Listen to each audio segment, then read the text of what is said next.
Hello guys, welcome to our channel Crick Gossip. So আজকে আমরা IPL 2024 এর match number 34 Lucknow Super Giant versus Chennai Super কিংসের post match show নিয়ে আলোচনা করব। তো গাইজ চলো এবার শুরু করি। তো আজকে তোমরা দেখছো যে লখনৌ সুপার জায়ান্ট ফার্স্ট টসে জিতে ফিল্ডিং চুজ করছে, সেই কারণে Chennai Super Kings first batting করছে। তো Chennai Super Kings first batting করতে গিয়ে সেটা ইন টোটাল 176 রান করছে 6 উইকেট হারাইয়া। তাদের তরফ থেকে আজকে অজিঙ্ক্য রাহানে 36 রান করছে 24 বলে, রবীন্দ্র জাডেজা 57 রান করছে 40 বলে, আর মঈন আলী 30 রান করছে 20 বলে, আর Mahendra Singh Dhoni again he proved us wrong, 28 run করছে 9 বলে। এগেন মহেন্দ্র সিং ধোনি আমরা থালা মাই ভাই আমরা মানে অনেক রকম ভাবে এন্টারটেনমেন্ট করতেছে, পাশাপাশি তার মানে এর ভিতর যে এখনো খেলার যে জোশটা এখনো বোঝা যাইতেছে, যে জোশ খেলার জোশ এখনো এর এটা গেছে না। তো বাম্পার রান করছে, মানে বাম্পার রান মেবি এই রানটা 176 গেল, নাহলে যদি মহেন্দ্র সিং ধোনি যদি 28 রান না করতো 9 বলে। তো এটা একটা হিউজ প্লাস ফর সিএসকে, যে মানে 42 বছরের একজন ভেটারেন উইকেট কিপার এত ভালো পারফরমেন্স করতেছে টিমের লিগা, বাট এই টিমের যে আর অন্য প্লেয়াররা তার সাপোর্ট ঠিকভাবে সেই করতেছে না। সাপোর্ট মেবি 57 রান করছে 40 বলে জেড্ডু। তো জেড্ডু আজকে আপ দ্য অর্ডার খেলছে, মানে প্রায় 4 নম্বরে ব্যাটিং করতে হয়েছে। বাট কেন এই ডিসিশন আমারও মানে মাথায় ঢুকছে না। তারা কি কারণে জেড্ডু এত উপরে খেলছে, এটা একটা দেখার বিষয়। পাশাপাশি স্ট্রাইক রেটও 57 রান করছে 40 বলে, এটা একটা টি-20 লিগা, যেহেতু তুমি টার্গেট সেট করবা ওই জায়গায় এটা ঠিক হয়েছে না আর কি। আরও অ্যাটাকিং খেলতে আসলো জেড্ডু। আর আজকে তার মাইনাস পয়েন্ট হয়েছে শিবম দুবে আজকে রান পাইছে না, সেই কারণে তার রানটা 176 রানে গিয়ে কাছাকাছি গিয়ে থামছে। তবেও তো এটা মোটামুটি ভালোই। আর তার পাশাপাশি একটা জিনিস, মঈন আলী টিমে থাকা সত্ত্বেও মঈন আলী 4 নম্বরে তারা আপ দ্য অর্ডার খেলাইছে না, মঈন আলী খেলাইছে এজ এ ফিনিশার। কেরে এই থট প্রসেসটা আমার মাথা ঢুকছে না। তো বুঝলাম না। আর লখনৌ সুপার জায়েন্টের তরফ থেকে খুবই ভালো বল করছে ক্রুনাল পান্ডিয়া, 2 উইকেট নিচে 16 রান দিয়া। আর স্টয়নিস 1 উইকেট নিচে 7 রান দিয়া। তার পাশাপাশি তারা মহসিন খান, হোয়াট এ বলার হি ইজ, 1 উইকেট নিচে আজকে।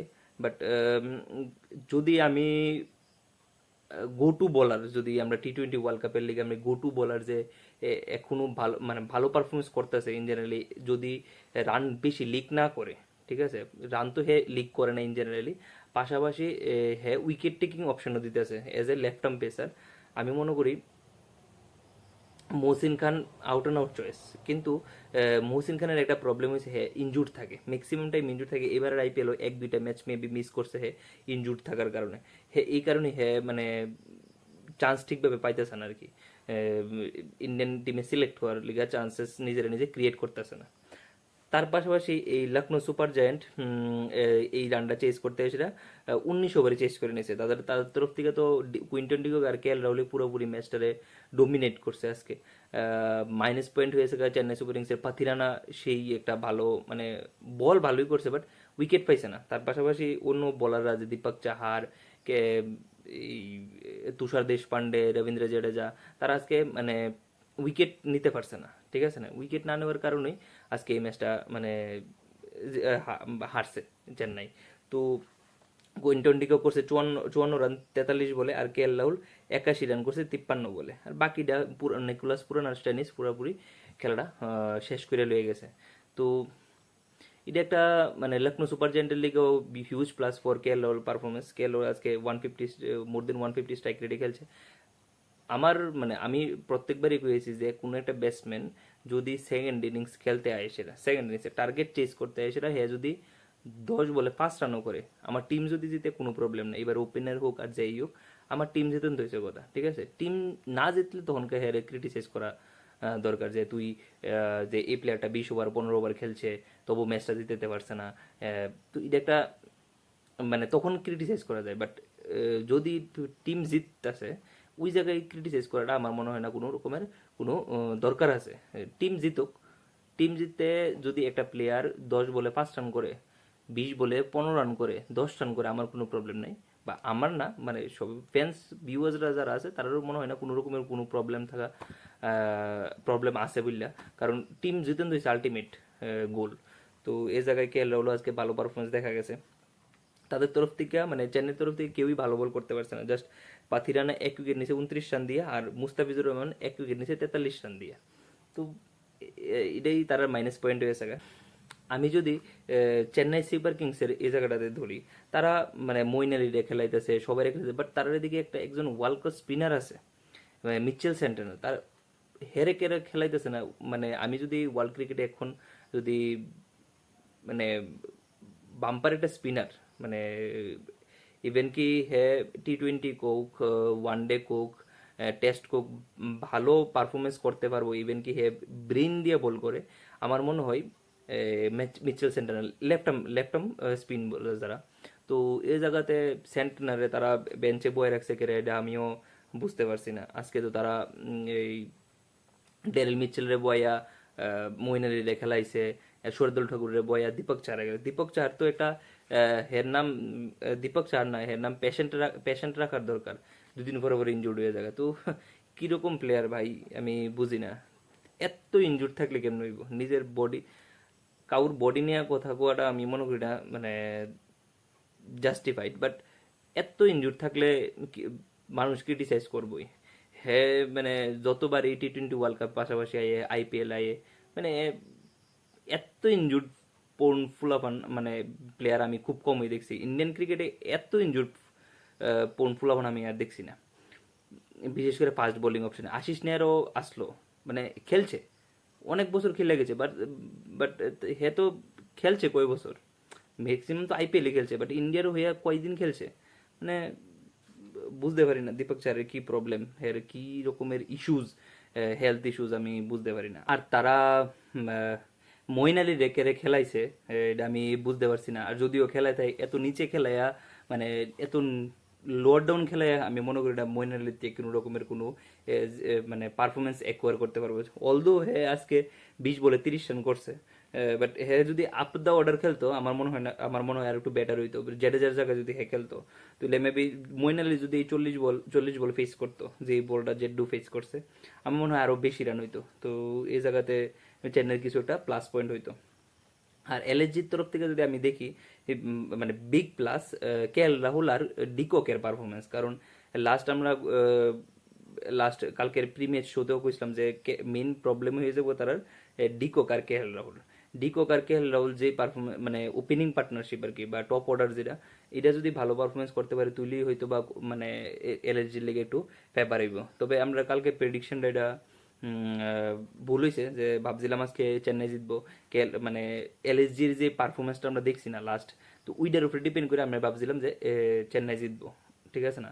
কারণ তার বোলিংও উইক আসলো, উইক বলতে মায়াঙ্ক যাদব যাওয়ার পরে তার মায়াঙ্ক যাদবে কিন্তু তারা সিঙ্গেল হ্যান্ডেডলি 2টা ম্যাচ জিতাইছে।